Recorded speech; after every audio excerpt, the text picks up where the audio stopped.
Welcome to the Explainer. So if you're a parent gearing up for your child's education, you already know that kindergarten timing can feel, well, incredibly high stakes. I mean, sometimes it honestly feels like you need an advanced degree just to figure out when they can actually start, right? It's a huge milestone, but the enrollment rules can totally feel like a maze of dates and endless paperwork. So today we're going to completely demystify Washington State's kindergarten enrollment rules. By the end of this explainer, you'll know exactly how this whole system works, and you'll be able to plan your child's educational future with absolute confidence. Okay, let's dive right into our roadmap. First up, the August 31st rule. Second, we'll look at the transition to kindergarten program. Third, we'll talk about why this timing matters so much. And finally, we'll wrap up with your own personal enrollment action plan. Let's start with Section 1, the August 31st rule, the baseline cutoff. This is absolutely the most important rule that anchors Washington's entire early education system. So here's the absolute crucial point. A child generally has to be 5 years old by midnight on August 31st of the school year they're entering kindergarten. That's the standard statewide cutoff. And honestly, it really helps to shift your mindset here from the regular calendar year to the school year.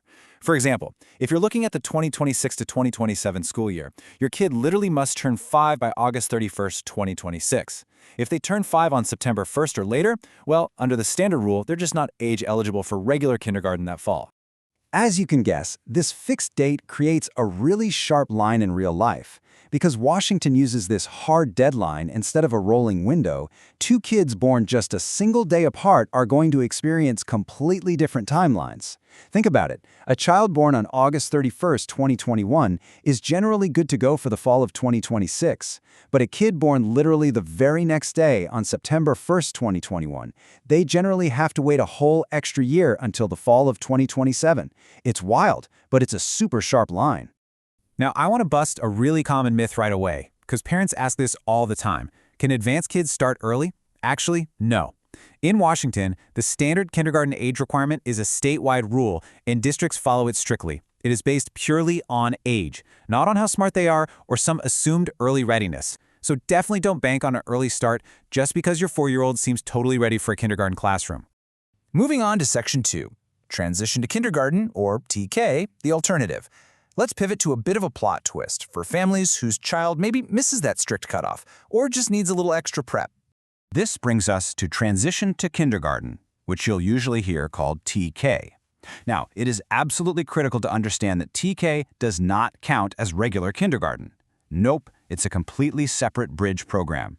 To even be eligible, a child has to be at least 4 years old by August 31st. But, and this is a big but, age isn't the only factor. Kids are actually identified through a specific screening process to see if they genuinely need this extra preparation to succeed in regular kindergarten the next year. What's really fascinating here is the sheer scale of this program. During the 2025 to 2026 school year, transition to kindergarten was offered in 157 Washington school districts. That is massive. It just shows that this is a significant, growing part of the state's early learning system, built specifically to bridge that gap for families dealing with the cutoff. In that exact same school year, the TK program served over 7,000 students statewide. Think about how many classrooms that is. However, I do want to emphasize, and please hear this, TK is not guaranteed absolutely everywhere. Access and availability can totally change depending on district participation and state funding. So, while it is a fantastic resource, you always have to check directly with your local district to see if it's currently an option in your specific neighborhood. All right, Section 3, why the timing matters, beyond the paperwork. Because the kindergarten cutoff influences way more than just enrollment forms and registration dates. Families with kids who have birthdays right near that cutoff face a really unique, high-stakes dynamic. If your kiddo has a late August birthday right before that deadline, they might very well be the youngest student in their entire kindergarten class. But on the flip side, if they have a September birthday and have to wait a whole year, they're probably going to be among the oldest in the next year's class. There's honestly no one-size-fits-all answer here. U.S. parents have to weigh this dynamic very carefully. And the reason it matters is that this age gap dramatically impacts 4 key developmental areas in those early grades: confidence, attention, stamina, and social development. Being the youngest versus being the oldest completely changes how a child interacts with their peers and honestly, how they handle a full, exhausting school day. This is exactly why you've got to consider the long-term fit for your child rather than just rushing for immediate placement. Sometimes, giving a child an extra year of preschool or using a TK program can build that stamina and social confidence they really need to thrive when they finally do hit regular kindergarten. Which brings us to Section 4, your Enrollment Action Plan. Let's take all this knowledge and build an empowering step-by-step checklist to get you ready for the upcoming school year.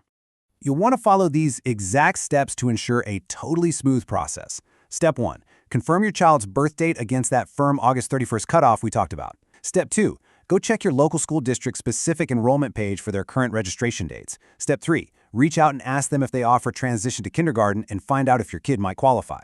And finally, Step 4. Gather your required documents early. I'm talking about things like proof of age, residency info, and those all-important immunization records. Now, keep in mind that while the August 31st cutoff is the statewide anchor for all public schools, the actual registration, the screening steps, and the family orientation timelines, those are handled entirely locally by your specific district. Oh, and a quick aside, private schools might actually set their own admissions policies, so they may not follow this exact state cutoff. But if you are planning on going the Washington public school route, August 31st is your absolute anchor, even as you navigate your local district's unique rules. So as you plan for your family's future using these cutoff rules, I want you to leave the paperwork aside for just a second. Look at your child and ask yourself this.